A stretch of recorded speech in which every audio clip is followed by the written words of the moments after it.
We have one more big idea for you today. What can I say about Tom Hegna and Curtis Cloke? Tom Hegna has taken the industry by storm these past few years with his passion, solid math, and powerful language to challenge the way we think about retirement. Curtis Cloke is a world-class financial planner in his own right, sharing his strategies and techniques as a retirement income expert with advisors all over the world. Please welcome Tom Hegna and Curtis Cloke.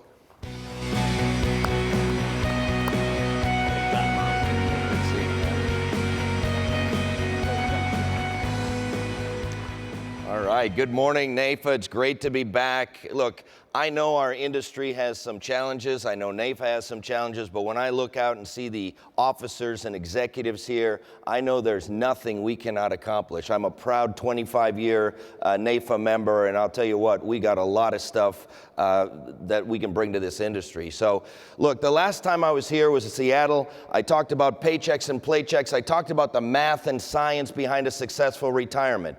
But I'll tell you, it's not just about math and science. You know, people think this is a knowledge business. I'm not so sure.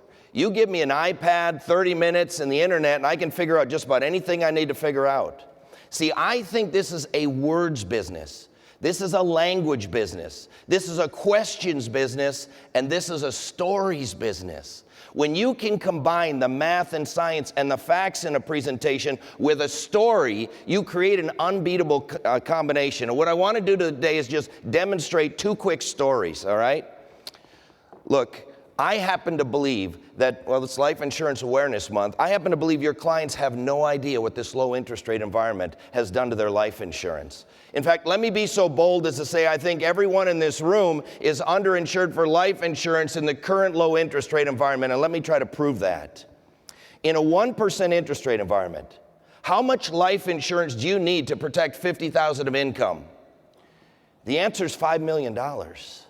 Now, how many of the people that you know that make $50,000 a year have $5 million worth of life insurance? And how many of you that make $200,000, $300,000, $400,000, $500,000 have $20, $30, $40, $50 million worth of life insurance? Now, some of you say, Tom, that's ridiculous.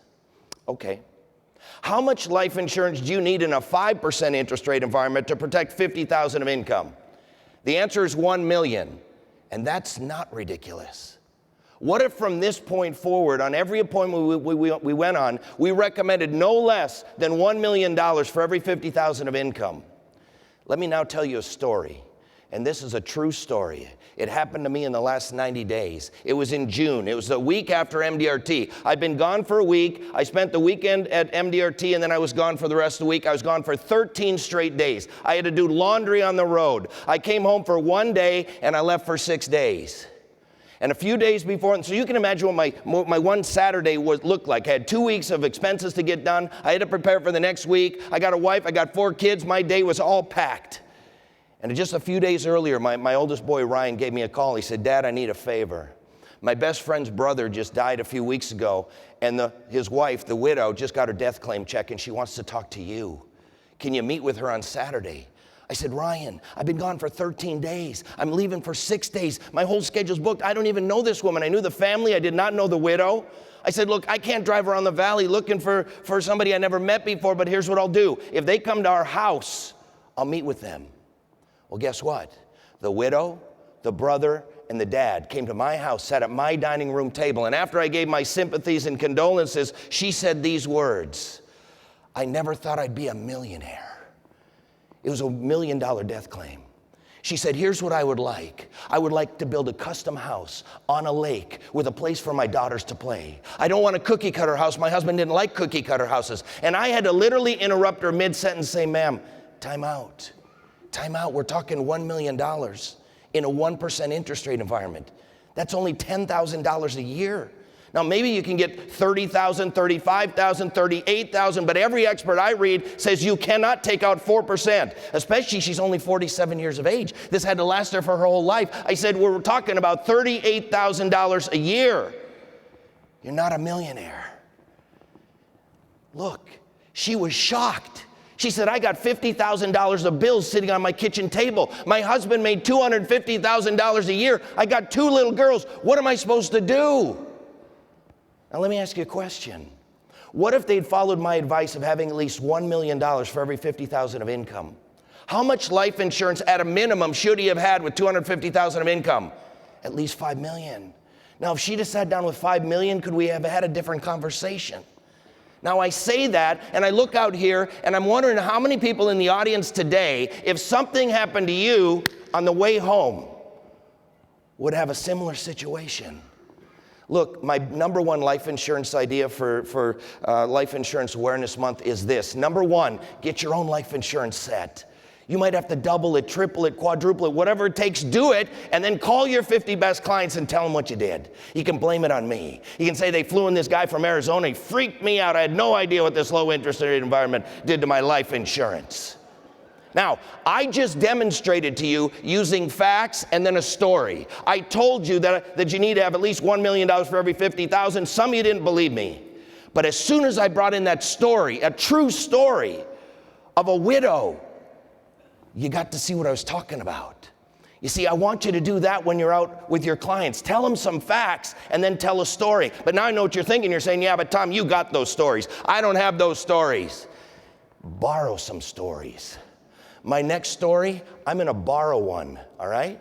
Let me tell you what, Paychecks and Playchecks is all about the math and science of how to retire, and I lay out how to retire. And look, the more I study retirement, the easier it is, the simpler it's gotten. But I wrote a new book. It's called Retirement Income Masters, Secrets of the Pros. And what I did was I tried to go and find 14 of the top retirement income professionals in the country. Each chapter is their story. What do they say? How do they explain it? What do they do?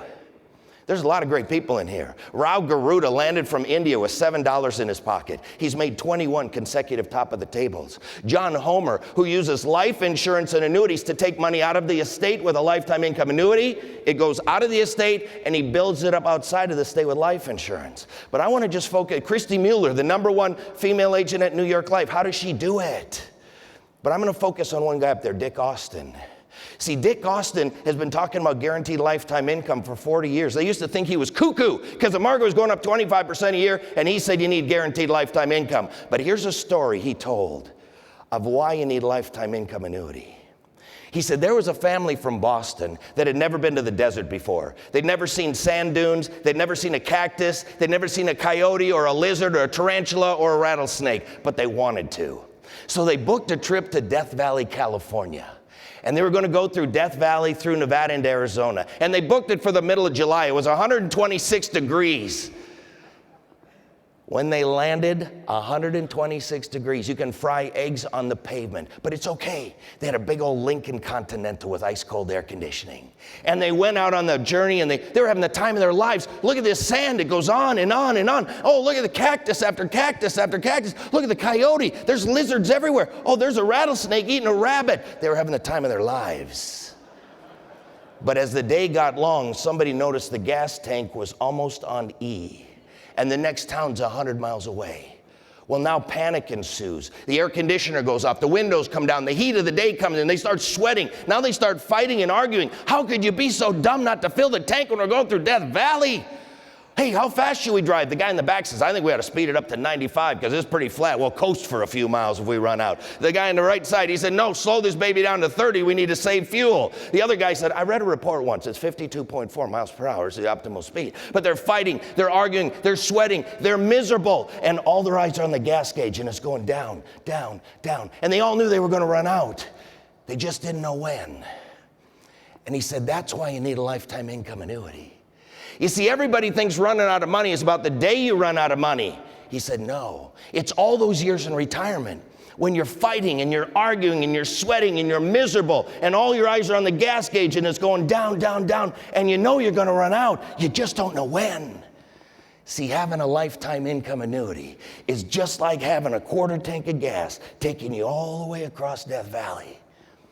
Do you see how if you tie in some facts with a powerful story, it can have an impact that the facts alone can't do? And if you don't have any words, language, stories, questions, you can borrow some of mine, all right? Look, I want to introduce one of the masters. A guy by the name of Curtis Cloke from Burlington, Iowa, 6-time top of the table qualifier. He's so good, the American College has him as one of the professors in the new RIPC course, or RICP course. Please get up for Mr. Curtis Cloke.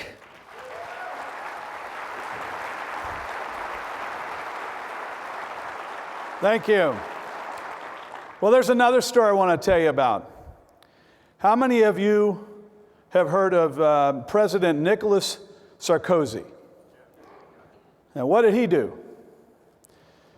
He recognized a demographic problem in the country of France, and they voted to change the early retirement age from age 62 to 60. Now, when you think of France, what do you think of? Do you think of riots? Well, take a look at the picture on the screen. This was an actual article that I was reading on my way to California in 2010, and it was the first time I really paid attention to what was going on beyond the domestic policy. And I realized that France was having a retirement riot, which is something completely foreign to what I was accustomed to thinking about France. And as I sat there in that seat, in that plane that day, I come to think about a client of mine in Burlington, Iowa, whose name is Joe. Now, Joe was a CEO of a large company, and Joe had been doing business with me for a little more than 20 years. And I remembered thinking that I really didn't know from meeting to meeting whether Joe was going to continue to work with me, because he was not a personable guy. He never told a personal story. He never smiled or cracked a joke. It was always just business. Well, about 3 months before this flight, I actually bumped into Joe at a Walmart store. It'd been a little while since I'd seen Joe, and Joe had been retired 2 or 3 years now. It was like I met a new guy. I'd known him for 20 years, and he was brand new. See, this time he was telling me personal stories about mission trips and the library board and his grandkids and the travel he was doing with his family. And then he thanked me for the business that we had been doing together for his retirement plan, because, see, the very thing we're going to talk about in a breakout session on Tuesday was the way we had built a retirement plan for Joe. And see, Joe had just experienced 2008 and 2009, and Joe was unscathed in terms of retirement income. And so 2 connotations of retirement riot. A bad connotation, and see, Joe was having a retirement riot. Well, what does it take to have that kind of riot? What do clients want? This is what we're going to talk about. Retirement income on time and on target, and it requires you as professionals to figure out what portion of a client's portfolio, 5 years before retirement, 10 years before retirement, at retirement, maybe you're rescuing a retirement 2 years after they retired, which is the case many times. Look, we've been through this, and look what we're going through right now.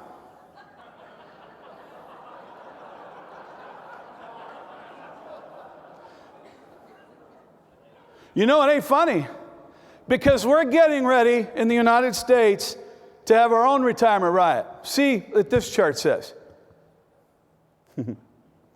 Aren't we? We have the same demographic problem that every other domesticated society in the world has. And that's that we're having longevity issues. People are living longer. Technology is keeping people alive. And here's what Bill Gross says from PEMCO funds. We will not revert to the mean. There's a near certain probability that the financially based global economy of the past half century will not return. And you know why he says that? He gives 3 reasons for that. And they are taxes, volatility, and low growth rates, which are going to be around for some time to come. So we say this should be a rewarding journey, not to retire, but to refire. See, I think it's a change of engagement not yet done. I don't think people live a long time when they have this rocking chair idea of retirement, where they stop engaging in life and suddenly they don't feel the friction of importance in life anymore. And they retire for working for significance. You know, the front 9 was dealing with things of accumulating wealth, but the back 9 is representing things more significant in life, just like Joe. And Joe had a completely different personality. See, I think it's finding a place of an attitude of abundance over an attitude of scarcity. And it's not about dollars in the bank. It's about being okay with what you've done. It's about disciplining yourself and having a plan to implement retirement. And the last thing our clients want to worry about when they actually do retire and see if this doesn't fit you personally. They don't want to worry about what's going on in the stock market as it relates to the asset that's walled off specifically for the retirement income floor. They want to retire with a new focus to the things that matter more, significance in life. And the actuaries, the Actuary Society in 2000 recognized this study. When you have a retirement program that guarantees an income for which you cannot destroy nor you can outlive, guess what? You just have the will to live longer. It's a mathematical and actuarial fact. We call this refirement, not retirement. See, there's a way to make what is perceived to be impossible completely possible. We call it buy income, invest the difference, and there's 3 core principles to this. Now, there's something going to be a little different, but sound very similar to the math and science that we've talked about for about 12 years with products available today. Well, number 1 is inflation-adjusted lifetime income. We hear a number of discussions about lifetime income, but very few actually prescribe inflation-adjusted lifetime income. Want to know what that's about? Come to our session on Tuesday. Next, maximizing tax efficiency. The IRS, seeing the products that Tom and I discussed, create a different order of tax. We're going to talk about FIBO, first in blend out tax treatment, a little different style. And then lastly is to minimize the fee drag. You know, when we can do these 3 things in concert with one another, it creates more for less. In other words, if I'm taking less money to generate the income floor with inflation adjusted built in, I have more money to buy the life insurance for the legacy. I have more money to take long-term care risk off the table. I have enough money to make sure that I'm going to not outlive my money, and I might have more for asset growth and liquidity. This is the story. And when the constraints of traditional thought are thrown off, our clients win. So with that being said, I thank you for your time and attention. Tom, come back and talk about retirement alpha. All right, Curtis, well, I'm out of time. I don't have time to talk about it, but I'll tell you what, we're doing a breakout session on Tuesday, and I think you ought to come if you can, Tuesday morning. And I'm just going to tease you with retirement alpha. We all know that alpha is a measurement of outperformance of any investment. So here's my question. Where is a 70-year-old couple supposed to find any alpha in today's market? Are they going to get alpha from their CDs? No. Are they going to get alpha from their bonds? No. Are they going to get reliable, consistent alpha from the stock market? No. What is this 70-year-old couple supposed to do? They're supposed to come to us and get the new alpha, retirement alpha. And that's what Curtis and I are going to talk about. I've just got a couple things more. Number 1, I would encourage you to visit all the exhibitors. Curtis and I have a booth number 400, but we want you to visit all the exhibitors, okay? They help sponsor this meeting. I hope you come to our session on Tuesday. And the last thing is I want to give a personal shout out. A lot of people get recognized, but some of the road warriors don't. People like Van Mueller, people like Joe Jordan, Anthony Morris, people like Brian Ash, Joey Davenport, Simon Riley, some of the people who've helped your meetings be extra special so that you can have great attendance, great recruiting, great retention. I give a personal shout out to all of my fellow road warriors, and thank you all for having us today.